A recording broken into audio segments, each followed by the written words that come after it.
advanced forms of math. We have been doing advanced forms of architecture. We have been building monuments that people cannot do today, right? But for some reason, we are lost in the wilderness of North America. And the reason is because we refuse to go back and dip our buckets in the water of the wisdom of our ancestors. We have decided that we are not going to do the wisdom mind. See, because that's the hardest type of work. Because those of you that really are thinkers, you start to understand, because people think that thinking is easy. But when you really start looking out here in this world and see some of the stuff that's going on, you find out that it is not easy to be a thinker. It is not, it is tiring, because you have to look and almost second guess everything. You got to second guess what's going on in the education system. You got to second guess what's going on in your job. You got to second guess what your children are watching on TV. You got to second guess what you're putting on your body and in your body. You got to second guess everything. And a lot of people say, well, that sounds very complicated. Yes, it is complicated, because freedom has never been free. The highest price that you pay for freedom is your mental energy. Because in order to stay free, you first have to free yourself mentally, and the body will follow. You know what I'm saying? So first, we got to free our people's minds. You know what I'm saying? Because a lot of us are getting caught up in the madness of the world, because it's easy being ignorant. Because with ignorance comes blame. And what blame does, it gives us the ability to put our ignorance on somebody else. It's somebody else's fault for everything. It's somebody else's fault that I'm in a relationship but I don't like. It's somebody else's fault that I'm broke. It's somebody else's fault that I'm in a political situation I'm in. It's somebody else's fault that I didn't get the education I deserve. It's somebody else's fault that I'm spiritually in chains. It's somebody else's fault that I'm emotionally messed up. You see what I'm saying? But the ancestors have laid all this out for us. Whether we're talking folk tales or whether we're talking proverbs and quotes, whether we're talking myths, you know what I'm saying? They laid this out for us. And the only thing I'm doing, and the only thing we're doing at GNJMedia is going back and pulling this wisdom up and saying, look, fool, here it is right here. When you look at something like Aesop Fables, or you look at Uncle Remus Tales, or you look at some of the myths that our ancestors have left us, they are basically showing us, they are basically saying, look, here is the roadmap. This is nothing new. I keep on trying to tell y'all, the situation we are in right now is nothing new. It's nothing new. So when we start going back and getting this wisdom, I know I digress from what I originally was supposed to talk about, but when that spirit hit, dog, it hits. You know what I'm saying? And like I said, look, and we never know. This is why I want to do the show like this, because it's not just for me. It's because I honestly believe that you never know how your wisdom or how the information you share may affect somebody else. Each one of you sitting out there listening to me, whether you're listening to me live or whether you're listening to me in a podcast sometime in the future, I'm talking to you. You never know how the light that you have in your heart, how the light that you are on this planet, you never know how it may affect somebody. You never know how what you have experienced in life, you never know how that may help somebody else. See, we have been fed the lie that we are insignificant. Man, that's a lie. You understand what I'm saying? That's a lie. Each one of you was born for a reason. You know what I'm saying? Regardless of the bastard thing that I talked about the other day. You know what I'm saying? Regardless of that, there's still a purpose. There's a reason why you are here. There's a reason why you chose the parents you chose. There's a reason. See, because I reverse the whole equation, because many of us say, well, our children didn't choose to be born. Hell with that. Let's go and take some responsibility all the way back. If we're spiritual beings, then we chose to be born. We chose to be born when we chose to be born. We chose to be born through who we were born. We chose all that. So let's take some, when you take responsibility for that type of stuff, that gives you just a little bit more power than the average person. That means that when you are facing somebody in a conflict, this means that you had put yourself in that conflict. This means that you put yourself there, and that makes you get you a little bit more ready. That gets you a little bit more confidence because you're able to say, look, I put myself here, and I know I wouldn't put myself here to lose. I chose this. Oh my God. All right. I'm hyped. I should have did this on Spreaker.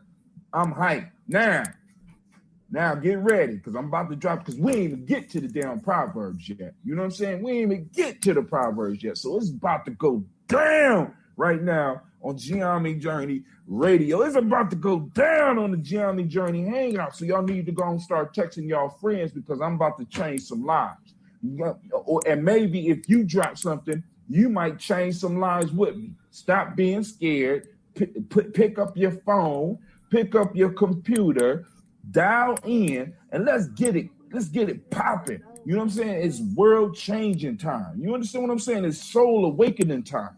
You know what I'm saying? Because that's what this is about. You know what I'm saying? Other than just showing it, when you know what, dude, listen, I ain't been doing all this studying all my life. I don't got me a massive, I ain't been collecting books for nothing. I've been buying books since I was 18 years old, and I got more books. The only thing that I had longer than some of the books I got is my damn phone number. That's it. You know what I'm saying? I don't keep clothes. I don't keep shoes. I got books. You know what I'm saying? And now it got to a point where I don't even buy books no more, because I could go and get audios. Man, oh my God. You think I've been doing all this for nothing? Oh, hell no. Listen, Brother Hatim is here to drop it tonight. So whether you know what I'm saying, send this to your friend. If it's only two of y'all, listen, send it to, because if you two send it to your friends, that means that I don't reach possibly 100 people, because nobody will respect our stuff more than us. Always remember that, folks. All right, so now let's get to this proverb. Man, all right. God doesn't require us to succeed. He only requires that you try. Oh man. How many of us have fallen into the trap that she's talking about, where we are dissatisfied with something, but because we are scared, we won't even try. We won't even try to change. We'll stay stuck somewhere. We'll stay stuck with somebody. We'll stay stuck in a job because we are scared. And understand this, because this is one of the things that, because like my daughter right now, she's learning how to write. And I love this. One of the reasons I like working with kids. One of the things that you start to notice is that early in us, right, due to the TV and due to the stuff we see around us, and some of the stuff we tell our kids, we automatically start thinking that we are automatically supposed to be good at stuff. My daughter believes that she's just supposed to be good at writing. It's just supposed to come natural. She's just supposed to be able to walk in class and through osmosis, all this new shit is supposed to just drop on her, and she is able to regurgitate it. So when she got to sit down and she has to struggle with writing, she starts crying.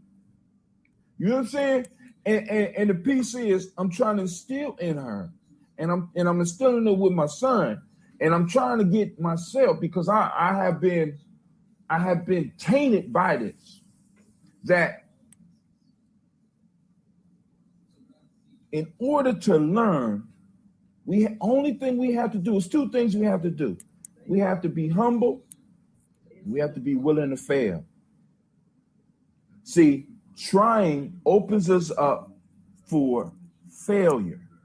And nobody wants to look bad in front of their friends, especially when all your friends is fronting like they have never failed, or fronting like they have never struggled. See, this is why it's important that we start surrounding ourselves with real friends, with real skills, because those individuals with those real friends, right, will encourage you when you fail, will encourage you when you struggle, right?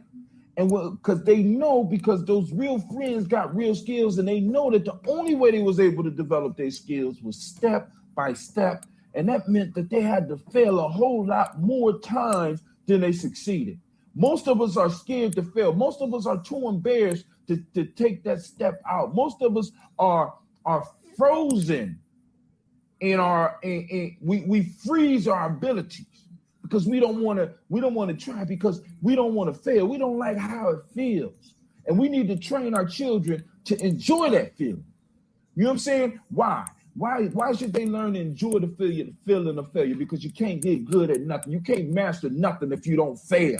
You see what I'm saying? One of the biggest myths that I'm trying to break up in my school is that some kids are just born naturally smart. No, we got to kill that shit. We got to kill it. We got to kill it. We got to kill it when it's young.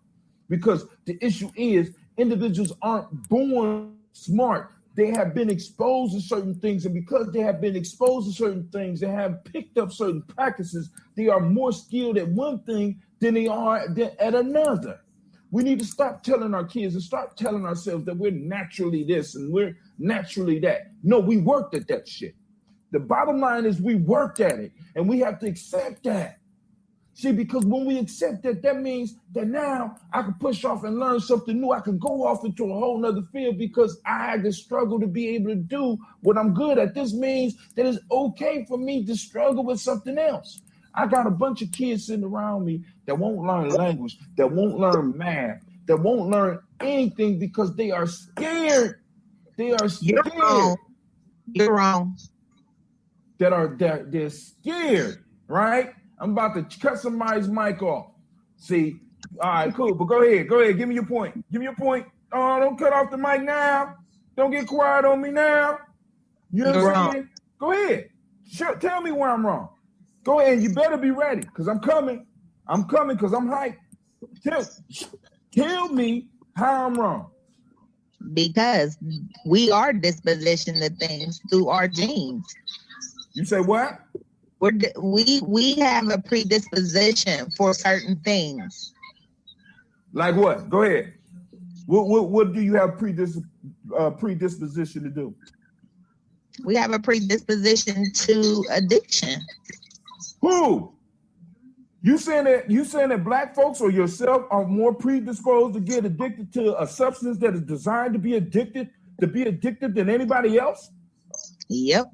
No, addiction takes work, baby. What are you talking about? I didn't say black people. I didn't say. I'm saying those people. I'm saying that things can be people any addiction, because I was an addiction counselor. Any addiction takes work. You got to work. You practice being addicted to some shit. You just don't pick up some shit and all of a sudden become addicted to it. You work at it. That means, boy, you get it. You had to practice first. You don't just stumble onto addiction. Addiction requires work. I'm dealing with an addiction right now. It took me years to practice to get into the addiction. Now I got to practice years to get out of it. So how am I wrong? Come on now. You don't open it up. I believe that we as a people we cannot discredit genes and the things that are passed down by that's why women, when they lay down with these men, they need to think about who they're laying down with and having babies with. You have to think about these things. You have to think about these things. We are your child inherits things from you. So you're telling me that your child doesn't inherit how do things get imprinted into genes? Tell me, please. I know whole families. No, okay, cool. But now answer my question. How? Okay, let me ask you this. So people who are born with mental delays, people born with mental delays, a lot of times they have children and their children are born with mental delays. when you're talking about chemical imbalance that may be that may result in things like depression, bipolar, I believe that those things can be genetic as well. I believe apples don't fall far from the tree. So you, I don't know, it could be some things that happen that, I don't know, that do and make it so that some kids have that natural ability to learn. But there are definitely, I think about autistic children. Autistic children, they don't require a lot, but they can remember everything. They're a different. Listen, wait, hold on. Listen to what you're saying. Even autistic kids, they can remember everything. This means that they have to do something in order to have it in their memory banks. Now, wait, hold on. Let's go back to the genes. Hold on. Let's go back. They have to do nothing. That is how they're wired. No, that's movie shit. See, you're caught up on movie. That's movie shit, baby. That's not real. You can't do something naturally if you are not exposed to it. People don't just come out and pick up a piano and start playing that shit. That don't happen. Let me tell you, I worked at a school with an autistic unit. I never understood what it meant to be on a spectrum. I never understood what it meant to be on a spectrum. But when I tell you the kids see certain things, they don't need to write notes. They don't need to do any of that. It's just automatic. That's how they learn. They're wired that way. So my thinking is, and some things are, I just think some things are, what do they say? They say some things are nature and some things are natural. I believe it's a combination of them too, both of them. And I think that what you're saying is that I just don't agree with it. I believe that some kids they have that natural ability. That's what they're naturally good at. That's the way their brain is hardwired. It doesn't require a lot for them to do. But if you ask them to do something like on the creative side, they got a hard time. You know what I'm saying? That's what I've learned about kids who can retain certain things, as far as like how the schools are set up. The way the schools are set up is set up to benefit certain learners. You know what I'm saying? And those learners, a lot of times, they're not the creative ones. They're not the ones that can that are innovative. They are just good at written routine. You know what I'm saying? They're just good at those types of things. That doesn't make them smarter. They're just a different type of learner, and the schools are set up to make them successful. But for these other time out. Now, I want to go back to the gene thing, right? How does something